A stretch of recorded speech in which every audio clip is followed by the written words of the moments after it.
Bismillahirrahmanirrahim. Assalamualaikum warahmatullahi wabarakatuh. Perkenalkan, kami dari kelompok 2 yang beranggotakan Doni Agus Halipan, Gevira, Nurhalidah, Nadia, dan Christine. Di sini kami akan mempresentasikan mengenai macam-macam titrasi. Baik, untuk yang pertama ada titrasi bebas air. Untuk pendahuluan itu sendiri, prinsip percobaan dari titrasi bebas air. Penetapan kadar secara volumetri berdasarkan reaksi basa lemah dengan asam kuat di dalam pelarut organik. Untuk tujuan percobaan, yang pertama, menentukan normalitas larutan baku sekunder HClO4. Yang kedua, melakukan validasi metode analisis penentuan kadar papaverin HCl secara titrasi bebas air. Yang ketiga, menentukan kemurnian papaverin HCl dengan titrasi bebas air. Tinjauan pustaka. Titrasi bebas air atau titrasi non-aqua adalah titrasi yang menggunakan pelarut organik sebagai pengganti air. Dengan pelarut organik tertentu, kekuatan asam atau basa lemah dapat diperbesar sehingga kemungkinan suatu titrasi yang tidak memuaskan dalam pelarut air. Di bidang farmasi, teknik ini banyak dipakai karena banyak obat bersifat asam atau basa lemah yang sukar larut dalam air. TBA atau titrasi bebas air merupakan prosedur tetimetri yang paling umum yang digunakan untuk uji-uji dalam farmakope. Metode ini mempunyai dua keuntungan, yaitu yang pertama, metode ini cocok untuk titrasi asam-asam atau basa-basa yang sangat lemah. Yang kedua, pelarut yang digunakan adalah pelarut organik yang juga mampu melarutkan analit-analit organik. Teori TBA sangat singkat sebagai berikut. Air dapat bersifat asam lemah dan basa lemah. Pelarut yang digunakan dalam titrasi bebas air dibedakan atas beberapa golongan, yaitu yang pertama, pelarut protogenik, ialah pelarut yang mudah memberikan proton. Pelarut protofilik ialah pelarut yang mudah menerima proton. Pelarut amfiprotik ialah pelarut yang dapat menerima maupun memberikan proton. Dan pelarut aprotik ialah pelarut yang tidak dapat menerima maupun memberikan proton. Penetapan titik akhir pada titrasi bebas air dapat dilakukan dengan menambahkan indikator atau lebih disukai secara potensiometrik. Perubahan warna indikator dalam pelarut organik berbeda dengan perubahannya dalam pelarut air. Hal ini disebabkan antara lain karena pelarut organik mempunyai tetapan dielektrik yang lebih kecil daripada air. Beberapa indikator yang digunakan ialah asam, kristal violet, metil violet, metil merah, dan untuk basa, fenolftalin, bromotimol biru, violet azo.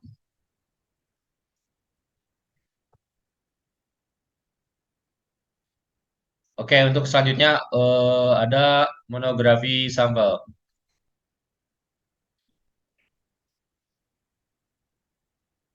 Untuk sinonim, papaverin HCl, MR-nya 375,85, untuk BE 1, referensinya dari Farmakope Indonesia edisi 5, halaman 994.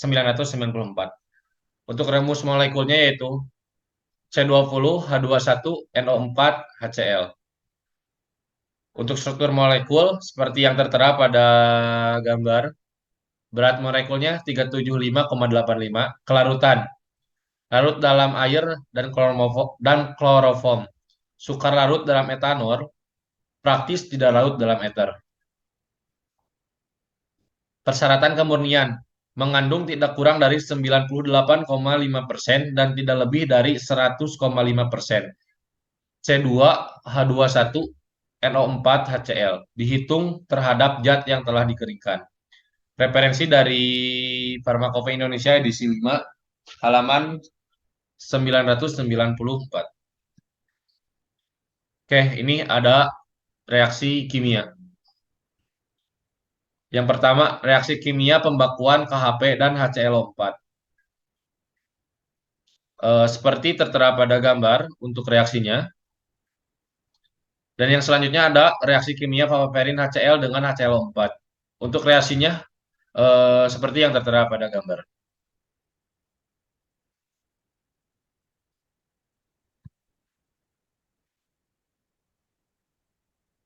Oke, untuk selanjutnya ada diagram alur prosedur percobaan.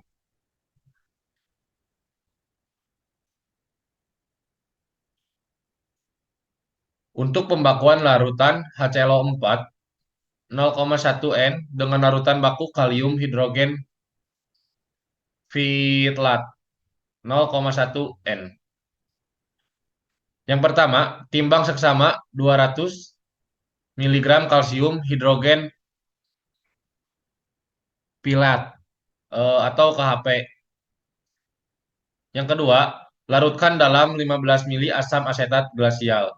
Yang selanjutnya, tambahkan 5 tetes asam asetat anhidrat. Yang selanjutnya, tambahkan 2 tetes indikator kristal violet. Lalu untuk selanjutnya, titrasi dengan larutan HClO4 0,1 N hingga terjadi perubahan warna dari ungu menjadi biru hijau. Untuk selanjutnya, hitunglah normalitas HClO4 sebenarnya dengan rumus MgKHP dibagi MrKHP dikali V dari HClO4 hasil titrasi.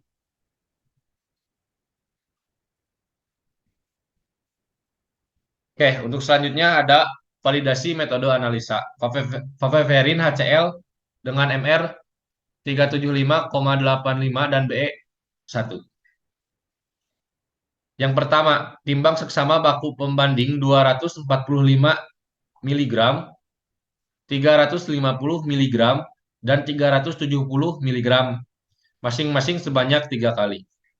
Untuk selanjutnya, setiap pembanding hasil penimbangan dilarutkan dalam 40 mili asam asetat glasial. Untuk selanjutnya, tambahkan 5 tetes asam asetat anhidrat dan 5 mili raksa 2 asetat P. Untuk selanjutnya, tambahkan 2 tetes indikator kristal violet.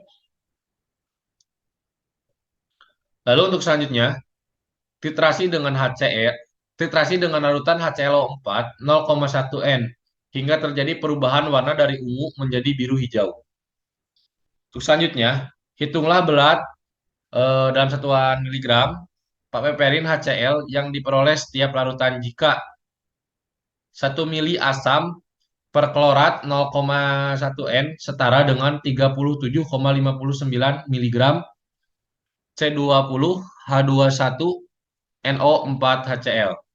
Lalu hitunglah akurasi persen R dan preparasi dari persen RSD-nya. Lalu untuk selanjutnya ada penetapan kemurnian. Papaverin HCl dengan MR 375,85 dan BE-nya ada 1. Yang pertama, timbang seksama 350 mg sampel. Larutkan dalam 40 mili asam asetat glasial. Lalu selanjutnya, tambahkan 5 tetes asam asetat anhidrat dan 5 mili raksa 2 asetat P. Untuk selanjutnya, tambahkan 2 tetes indikator kristal violet.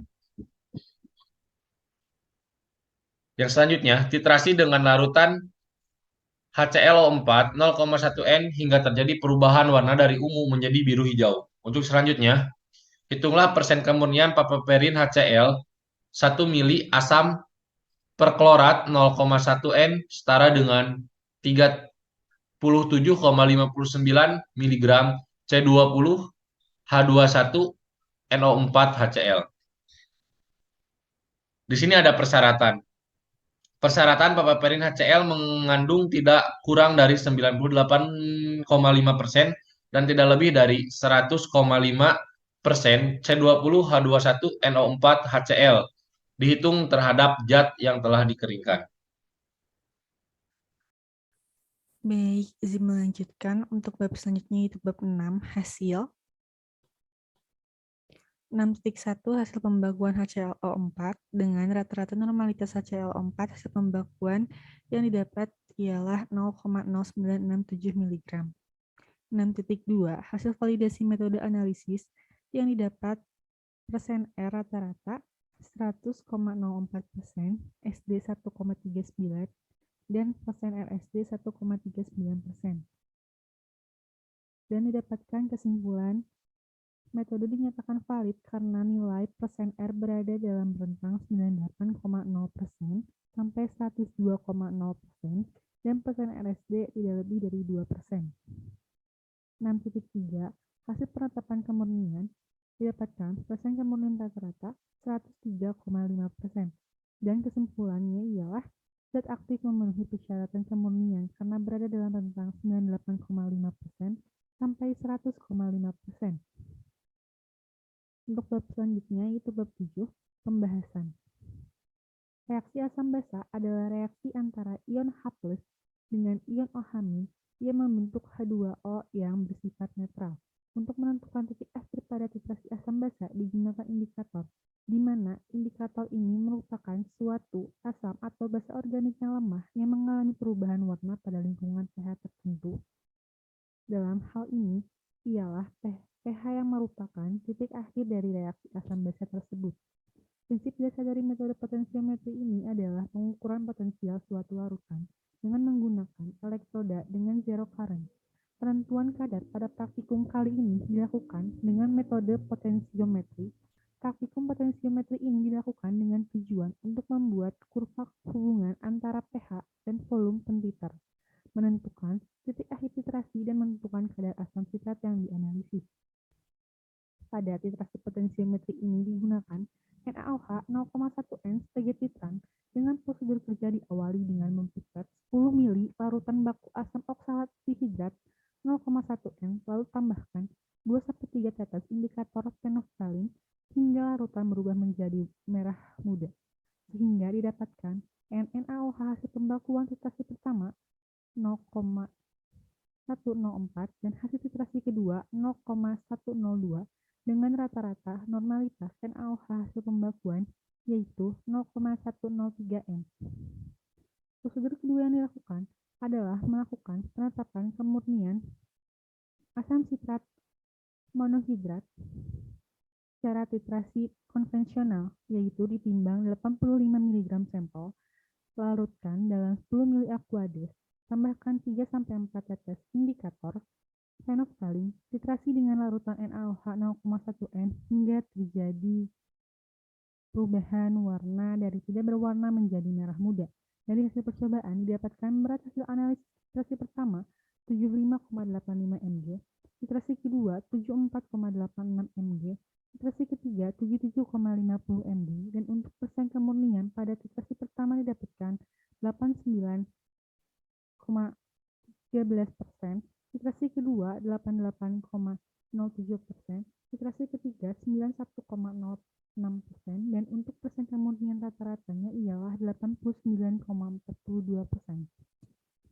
Prosedur ketiga yang dilakukan adalah melakukan penetapan kemurnian asam sitrat monohidrat secara titrasi potensiometri, yaitu dengan menimbang 85 mg sampel, lalu larutkan dalam 50 ml aqueous, titrasi dengan 2 ml larutan NaOH 0,1N, kemudian diukur perubahan pH dan dicatat. Tambahkan NaOH 0,1N hingga terjadi lonjakan pH. Dari hasil perhitungan titrasi pertama didapatkan IPS besar 11,236 mili, BHA titrasi pertama 74,11, dan persen kemurnian pertama 87,09%.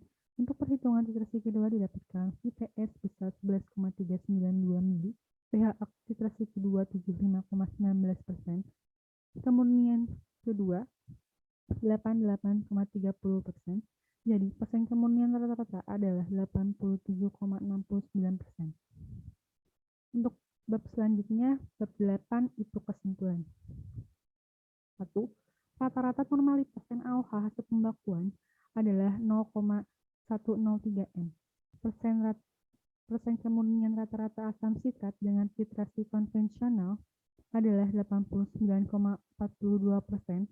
Zat aktif memenuhi persyaratan kemurnian karena tidak berada dalam rentang 99,5% sampai 100,5%. Persen kemurnian rata-rata penetapan kemurnian asam sitrat monohidrat secara titrasi potensiometri adalah 87,69%. Persen kemurnian rata-rata asam sitrat dalam sampel adalah 87,69%. Zat aktif tidak memenuhi persyaratan kemurnian karena tidak berada dalam rentang 99,5% sampai 100,5%. Daftar pustaka seperti yang tertera lampiran.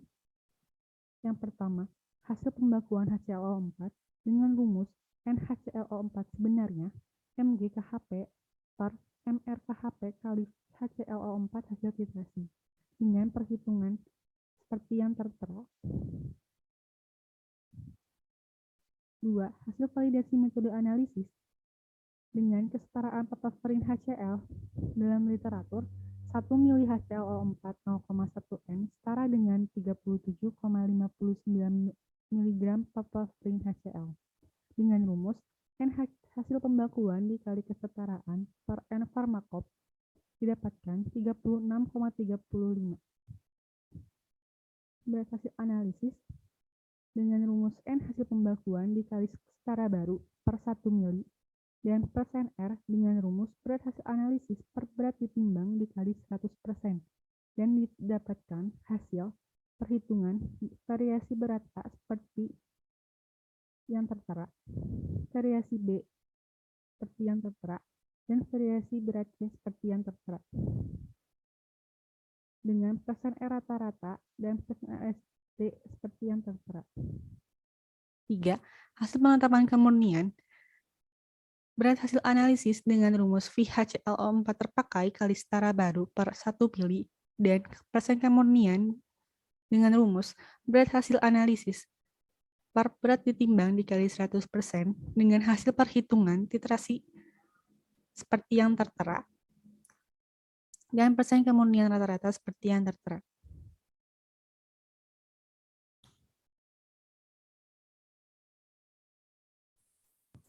Baik, untuk selanjutnya yaitu presentasi titrasi asam basa secara potensiometri. Bab 1 pendahuluan. 1.1 prinsip percobaan. 1. Penetapan kadar zat secara volumetri berdasarkan reaksi asam dan basa. 2. Penentuan titik ekivalensi dengan mencatat volume pentiter yang digunakan ketika terjadi lonjakan pH. 1.2 Tujuan percobaan. 1. Menentukan normalitas larutan baku sekunder NaOH. 2. Menentukan kemurnian asam sitrat monohidrat secara alkalimetri dengan metode konvensional dan potensiometri. Bab 2 Tinjauan pustaka.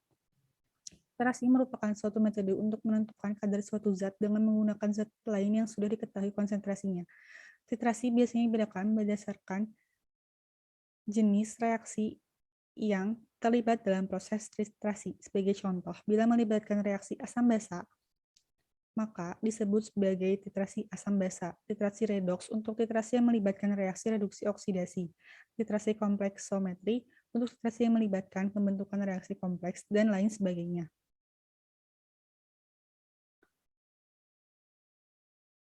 Zat yang akan ditentukan kadarnya disebut titran, dan biasanya diletakkan di dalam Erlenmeyer.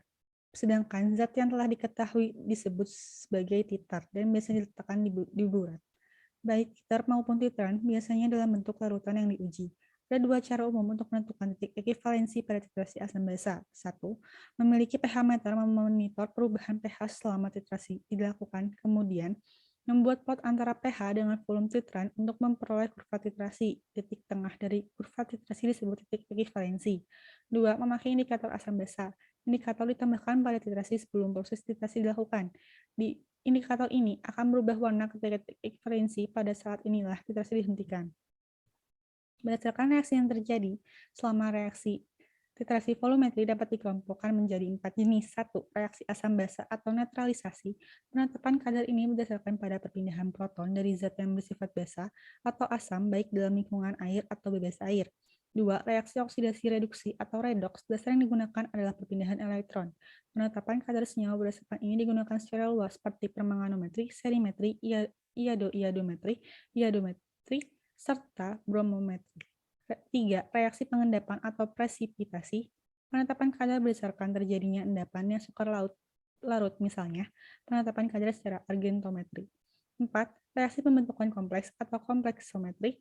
Dasar yang digunakan atau yang diinginkan adalah terjadinya reaksi antara zat-zat pengompleks organik dengan ion logam menghasilkan senyawa kompleks yang mantap.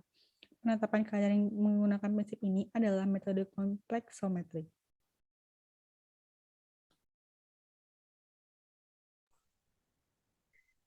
Ya, baik. Assalamualaikum warahmatullahi wabarakatuh. Izin melanjutkan presentasi dari rekan saya. Perkenalkan, nama saya Nur Halidah Fauzia Sadli dengan NIM 048.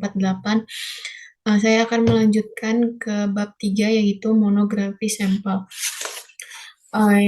Yang bab ketiga ini dalam titrasi asam basa secara potensiometri, kita menggunakan sampel asam sitrat monohidrat dengan rumus molekul C6H8O7H2O. Berikut struktur molekulnya. Dengan berat molekul 210,14, dengan kelarutan sangat mudah larut dalam air, mudah larut dalam etanol, dan sangat sukar larut dalam ether. Lalu ada persyaratan kemurnian, yaitu asam sitrat monohidrat mengandung tidak kurang dari 99,5% dan tidak lebih dari 100,5% C6H8O7 dihitung terhadap zat anhidratnya. Lalu untuk selanjutnya, bab 4 yaitu reaksi kimianya. Berikut reaksi kimianya. Yang pertama ada reaksi kimia pembakuan NaOH dengan asam oksalat. Yang kedua ada reaksi kimia asam sitrat dengan NaOH. Yang ketiga ada reaksi perubahan warna indikator PP setelah penambahan larutan NaOH. Lalu yang kelima ada diagram alir prosedur percobaan. Yang pertama, ada pembakuan larutan NaOH 0,1 N, di mana di pipet 10 ml larutan baku asam oksalat dihidrat 0,1 N, lalu dimasukkan ke dalam labu Erlenmeyer, lalu ditambahkan 2-3 tetes indikator phenolphthalein, lalu dititrasi dengan larutan NaOH 0,1 N hingga terjadi perubahan warna dari tidak berwarna menjadi merah muda. Dan dihitung normalitas NaOH sebenarnya dengan rumus NaOH sama dengan N asam oksalat dikali V asam oksalat dibagi NaOH. Selanjutnya, yang kedua ada penetapan kemurnian asam sitrat monohidrat secara titrasi konvensional, di mana asam sitrat monohidrat ditimbang seksama 85 mg, lalu dilarutkan dalam 10 ml aqueous bebas CO2, lalu ditambahkan 3-4 tetes indikator phenolphthalein, lalu dititrasi dengan larutan NaOH 0,1 N hingga terjadi perubahan warna dari tidak berwarna menjadi merah muda. Lalu dihitung persen kemurnian asam sitrat monohidrat yang jika 1 mili natrium hidroksida 0,1 N itu setara dengan 6,404 mg C6H8O7.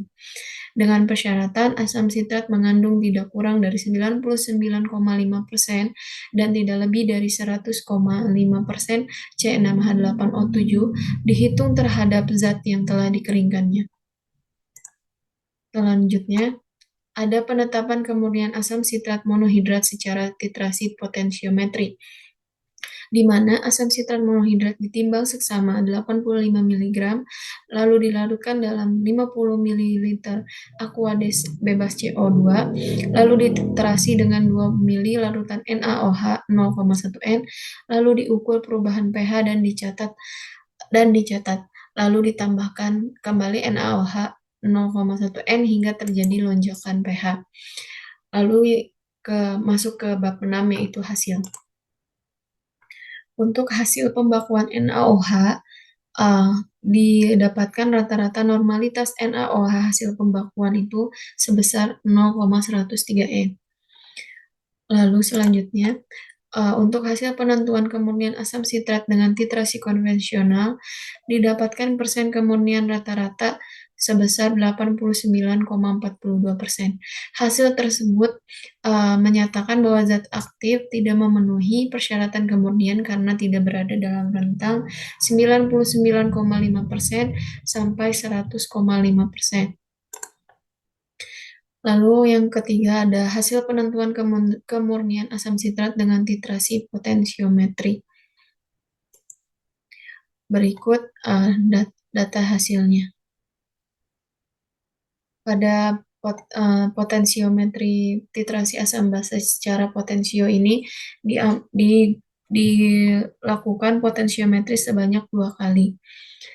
Untuk potensiometri pertama, terjadi lonjakan pH pada volume titran 11 dengan lonjakannya 8,4 dan ini untuk hasilnya 8,4 ini untuk delta A-nya. Lalu untuk delta B-nya itu nilainya sebesar min 9,6 untuk lonjakan pH-nya. Lalu ini untuk potensiometri yang kedua. Untuk potensiometri yang titrasi kedua ini terjadi lonjakan pH di volume titran 11,25 dan hingga 11,50 di mana delta 25,6 ini untuk nilai delta A dan min 19,2 ini untuk nilai dari delta B. Dari hasil yang didapat, dihitung titik ekuivalensi menggunakan rumus VTE sama dengan FA ditambah delta V dalam kurung delta pangkat 2 pH dibagi delta V untuk yang A dibagi delta pangkat 2 pH dibagi delta P untuk bagian A dikurangi delta pangkat 2 pH dibagi delta V untuk yang bagian B. Untuk V potensiometri yang pertama didapatkan 11,234 ml. Lalu untuk potensiometri yang kedua V-nya didapatkan 11,392 ml. Selanjutnya, berikut adalah grafik hubungan volume pentiter dengan pH. Yang kedua adalah grafik turunan pertama, hubungan volume pentiter dengan delta pH dibagi delta V. Lalu yang ketiga ada grafik turunan kedua, hubungan volume pentiter dengan delta pangkat 2 pH dibagi delta V. Yang kemudian ditentukan titik ekuivalennya. Lalu selanjutnya dihitung berat dari asam sitrat dalam sampel dan presentasi kemurniannya, di mana didapatkan untuk titrasi pertama itu berat hasil analisisnya sebesar 74,101 mg, lalu untuk titrasi kedua adalah sebesar 74,143 mg. Dengan persen kemurnian, titrasi 1 itu 87,08% dan titrasi kedua itu 88,30%. Di mana didapatkan hasil persen kemurnian rata-rata sebesar 87,69%, yang dapat ditarik kesimpulan bahwa zat aktif tidak memenuhi persyaratan kemurnian karena tidak berada dalam rentang 99,5% sampai 100,5%. Mungkin sekian yang bisa saya sampaikan, dilanjutkan kepada rekan saya. Terima kasih. Assalamualaikum warahmatullahi wabarakatuh. Nama saya Nadia Fitri dengan NIM 050. Di sini saya akan melanjutkan penjelasan dari rekan saya sebelumnya. Bab 7 tentang pembahasan. Reaksi asam basa adalah reaksi antara ion H+ dengan ion OH yang membentuk H2O yang bersifat netral. Untuk menentukan titik akhir pada titrasi asam basa, digunakan indikator di mana indikator ini merupakan suatu asam atau basa organik yang lemah, yang mengalami perubahan warna pada lingkungan pH tertentu. Metode potensiometri dapat diterapkan pada reaksi apapun, asalkan tersedia elektroda indikator yang dapat dipakai untuk memantau aktivitas dari sekurangnya suatu elektro yang aktif yang terlibat dalam reaksi titrasi. Prinsip dasar dari metode potensiometri adalah pengukuran potensial suatu larutan dengan menggunakan elektroda dengan zero current.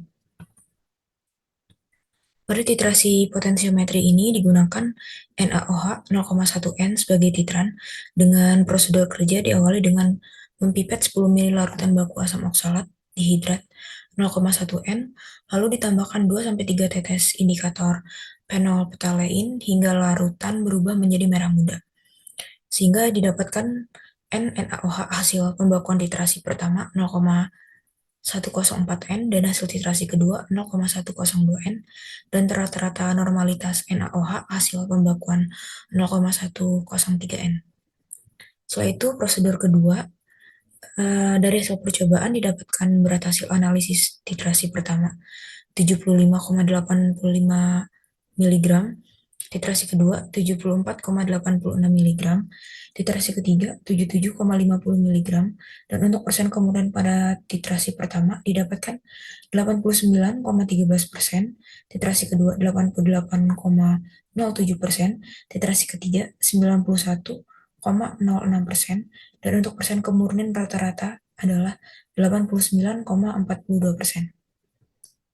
Setelah itu untuk prosedur ketiga, dari hasil perhitungan pertama didapatkan VTE sebesar 11,236 mili, BHA titrasi pertama 74,11, dan persen kemurnian pertama 87,09%. Untuk perhitungan titrasi kedua didapatkan VTE sebesar 11,392 mili, BHA titrasi kedua 75,19. Persen kemurnian kedua 88,30%. Jadi persen kemurnian rata-rata adalah 87,69%. Bab 8 kesimpulan. Yang pertama, rata-rata normalitas NaOH hasil pembakuan adalah 0,103 N. Yang kedua, persen kemurnian rata-rata asam sitrat dengan titrasi konvensional adalah 89,42%. Zat aktif tidak memenuhi persyaratan kemurnian karena tidak berada dalam rentang 99,5% sampai 100,5%. Didapatkan titik ekivalensi potensiometri 1 sebesar 11,234 mili dan potensiometri 2 sebesar 11,392 mili. Yang keempat, persen kemurnian rata-rata penetapan kemurnian asam sitrat secara titrasi potensiometri adalah 87,69%. Zat aktif tidak memenuhi persyaratan kemurnian karena tidak berada dalam rentang 99,5% sampai dengan 100,5%. Daftar pustaka dapat dilihat sebagai berikut. Lampiran yang pertama, ada perhitungan pembakuan NaOH. Titrasi pertama didapatkan 0,104 N, titrasi kedua 0,102 N. Rata-rata normalitas NaOH hasil pembakuan adalah 0,103 N. Kedua, perhitungan penentuan kemurnian asam sitrat dengan titrasi konvensional. Persen kemurnian titrasi pertama didapatkan 89,13%, BHA-nya 75,85 mg. Titrasi yang kedua, BHA didapatkan 74,86 mg, persen kemurnian 88,07%.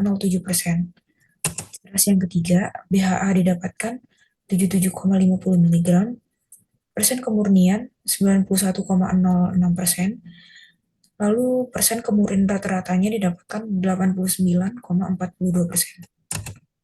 Yang ketiga, ada perhitungan penentuan kemurnian asam sitrat dengan titrasi potensiometri. Perhitungan titik ekivalensi potensiometri yang pertama didapatkan VTE titrasi pertama 11,234 mili. Potensiometri yang kedua didapatkan 11,392 mili. Setelah itu ada perhitungan berat hasil analisis dan persen kemurnian. Persen kemurnian titrasi yang pertama, BHA-nya didapatkan 74,101 mg, persen kemurniannya 87,08%. Titrasi yang kedua, BHA didapatkan 75,143 mg, persen kemurniannya 87,69%.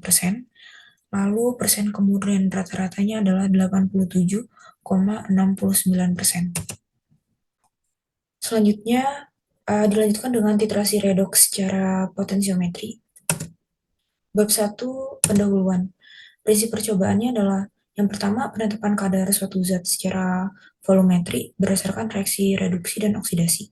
Yang kedua, penentuan titik ekivalensi dengan mencatat volume pentiter yang digunakan ketika terjadi lonjakan potensial sel atau E. Setelah itu ada tujuan percobaan. Yang pertama, menentukan normalitas larutan baku sekunder, I2. Yang kedua, menentukan kemurnian vitamin C secara iodimetri dengan metode konvensional dan potensiometri. Bab 2 ada tinjauan pustaka. Titrasi redoks adalah penetapan kadar reduktor dan oksidator berdasarkan atas reaksi reduksi dan oksidasi, di mana reduktor akan teroksidasi dan oksidator akan tereduksi. Jenis titrasi redoks berdasarkan jenis titran atau larutan standar bakunya. Terdapat beberapa jenis titrasi redoks, yaitu yang pertama ada permanganometri, yang kedua ada iodin, yang ketiga ada dikromatometri, yang keempat ada bromometri dan bromatometri, dan yang terakhir ada serimetri. Iodometri itu iodometri merupakan titrasi redoks yang menggunakan larutan baku iodium I2 sebagai titrannya. Metode titrasi yang digunakan adalah titrasi langsung dengan titrat bersifat reduktor. Bab 3 ada monografi sampel. Monografi sampel dapat dilihat sebagai berikut. Bab 4 ada reaksi kimia. Reaksi kimia pembakuan I2 dengan AS2O3 sebagai berikut. Dan ada reaksi kimia vitamin C dengan I2 sebagai berikut. Bab 5 ada diagram alir prosedur percobaan. Pembakuan larutan I2 0,1N. Yang pertama, timbang seksama 60 mg AS2O3, larutkan dengan NaOH4N, tetes demi tetes hingga larut kurang lebih 3 mili, bila perlu dengan pemanasan. Setelah itu, dinginkan dan tambahkan 25 mili air bebas CO2. Selanjutnya, netralkan dengan HCl4N, tambahkan 2 gram NaHCO3. Setelah itu, tambahkan 5 mili indikator KJP, titrasi dengan larutan iodium 0,1N hingga terbentuk warna biru. Lalu, hitung normalitas iodium dengan rumus normalitas iodium sama dengan berat AS2O3 mg dikali dengan 0,1 dibagi dengan V iodium dikali 4,946. Keterangannya, 1 mili iodium 0,1N setara dengan 4,946 mg AS2O3. Sekian penjelasan dari saya, akan dilanjutkan oleh teman saya. Terima kasih. Assalamualaikum warahmatullahi wabarakatuh. Izin memperkenalkan diri, nama saya Christine Hansi dengan NIM 3311201051. Sebelumnya izin melanjutkan pemaparan mengenai diagram alir prosedur percobaan titrasi redoks. Yang kedua itu diagram alir penetapan kemurnian vitamin C secara titrasi konvensional. Dengan menimbang 115 mg sampel, lalu dilarutkan dengan 25 ml air bebas CO2 dan 7 ml asam sulfat. Setelah itu, tambahkan 3 ml indikator kanji, lalu titrasi dengan larutan iodium 0,1N hingga terbentuk warna biru. Lalu hitung persen kemurnian vitamin C. Lalu yang ketiga itu diagram alir penetapan kemurnian vitamin C secara titrasi potensiometri. Dengan menimbang seksama 115 mg sampel, dilarutkan dengan 25 ml air bebas CO2 dan 7 ml asam sulfat. Lalu dititrasi dengan 0,2 ml larutan iodium 0,1N, diukur potensial sel, lalu titrasi dilanjutkan hingga diketahui lonjakan potensial sel. Lalu pada bab 6 mengenai hasil, yang pertama itu hasil pembakuan I2, rata-rata normalitas I2 didapatkan 0,18776 N. Lalu yang kedua, hasil penentuan kemurnian vitamin C dengan titrasi konvensional didapatkan persen kemurnian rata-rata 105,81%. Zat aktif vitamin C ini tidak memenuhi persyaratan kemurnian karena tidak berada dalam rentang 99% sampai 100,5%. Lalu yang ketiga, hasil penentuan kemurnian vitamin C dengan titrasi potensiometri. Pada percobaan ini didapatkan lonjakan potensial sel pada volume ke 6 mili. Lalu didapatkan titik ekivalensi yaitu 7,0,112 mili. Lalu berikut grafik hubungan volume pentiter dengan potensial sel. Yang kedua, grafik turunan pertama hubungan volume pentiter dengan delta E per delta T. Lalu yang ketiga itu grafik turunan kedua hubungan volume pentiter dengan delta kuadrat E per delta T. Lalu berikutnya berat hasil analisis yang didapatkan vitamin C yaitu 115,82 mg. Lalu didapatkan persen kemurnian 100,71%. Zat aktif vitamin C ini tidak memenuhi persyaratan kemurnian karena tidak berada di dalam rentang 99% sampai 100,5%. Lalu bab 7 mengenai pembahasan. Pada percobaan ini dilakukan penetapan kadar, penetapan kemurnian secara titrasi konvensional dan titrasi potensiometri dari vitamin C. Dengan prosedur kerja diawali dengan pembakuan larutan I2 dengan larutan baku NaOH4N dan indikator KanJP untuk menentukan normalitas I2 yang sebenarnya. Hasil pembakuan I2 dengan larutan baku NaOH4N menunjukkan normalitas sesungguhnya adalah 0,187N. Lalu prosedur kedua yang dilakukan dengan menetapkan kemurnian vitamin C secara titrasi konvensional dengan menggunakan baku pembanding vitamin C yang ditimbang 115 mg sebanyak 3 kali yang dilarutkan dalam 25 ml air bebas CO2 dan asam sulfat 2N. Setelah dilarutkan semuanya, ditambahkan 3 ml indikator kanji. Setelah itu, dititrasi dengan larutan iodium 0,1N hingga terbentuk warna biru. Dari hasil percobaan ini, didapatkan rata-rata persen kemurnian sebesar 105,47%, di mana zat aktif ini tidak memenuhi persyaratan kemurnian karena tidak berada dalam rentang 99% sampai 100,5%. Lalu yang prosedur ketiga, dilakukan penetapan kemurnian secara potensiometri dari vitamin C, di mana sampel ditimbang 115 mg, lalu dilarutkan dalam 50 ml air bebas CO2 dan 7 ml asam sulfat 2N. Setelah dilarutkan semuanya, kemudian dititrasi dengan 2 ml larutan iodium 0,1N. Kemudian diukur potensial sel dan dicatat. Titrasi ini dilanjutkan hingga diketahui lonjakan potensial sel. Dari hasil percobaan ini didapatkan TE sebesar 7,0112 mili dengan berat hasil analisis 115,45 mg. Dan rata-rata persen kemurniannya itu didapatkan 100,71%, di mana hasil tersebut zat aktif tidak memenuhi persyaratan karena tidak berada dalam rentang 99% sampai 100,5%. Lalu pada bab 8 mengenai kesimpulan. Rata-rata normalitas I2 hasil pembakuan adalah 0,187N. Lalu yang kedua, persen kemurnian rata-rata vitamin C secara titrasi konvensional adalah 105,47%. Zat aktif ini tidak memenuhi persyarat kemurnian karena tidak berada dalam rentang 99% sampai 100,5%. Lalu yang ketiga, didapatkan titik ekivalensi sebesar 7,0112 mili. Lalu yang keempat, persen kemurnian rata-rata penetapan kemurnian vitamin C secara titrasi potensiometri 100,71. Zat aktif ini tidak memenuhi persyaratan kemurnian karena tidak berada dalam rentang 99% sampai 100,5%. Lalu berikut daftar pustaka.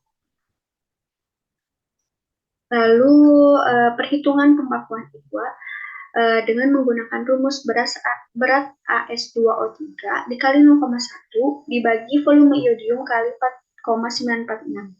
Pada titrasi 1 didapatkan 0,1866N, titrasi kedua 0,1896N, dan titrasi 3 0,1866N. Lalu didapatkan rata-rata normalitas NaOH hasil pembakuan 0,1876N. Lalu perhitungan penentuan kemurnian vitamin C dengan titrasi konvensional. Berat hasil analisis dengan rumus N per N farmakope dikali setara dikali volume NaOH terpakai. Lalu persen kemurnian, berat hasil analisis per berat sampel dikali 100. Pada literasi 1 didapatkan berat hasil analisis 121,42 mg, lalu persen kemurnian 105,58%. Pada literasi kedua, berat hasil analisis didapatkan 121,42 mg, lalu persen kemurnian didapatkan 105,58%. Pada literasi ketiga, berat hasil analisis didapatkan 122,24 mg, didapatkan persen kemurnian 106,29%. Lalu persen kemurnian rata-rata didapatkan 105,81%. Lalu pada perhitungan penentuan kemurnian vitamin C dengan literasi potensiometri, perhitungan titik ekuivalensi. Volume titik ekuivalensi itu didapatkan 7,0112 mili. Lalu, pada berat hasil analisis didapatkan 115,82 mg, lalu persen kemurnian didapatkan 100,71%. Sekian pemaparan dari saya. Terima kasih. Baik, izin masuk. Demikian presentasi dari kelompok kami. Mohon maaf apabila ada kesalahan, baik itu dari tutur kata, penulisan, dan dari hasil. Semoga video ini memberikan manfaat bagi kita semua. Akhir kata, wabillahi taufiq wal hidayah. Wassalamualaikum warahmatullahi wabarakatuh.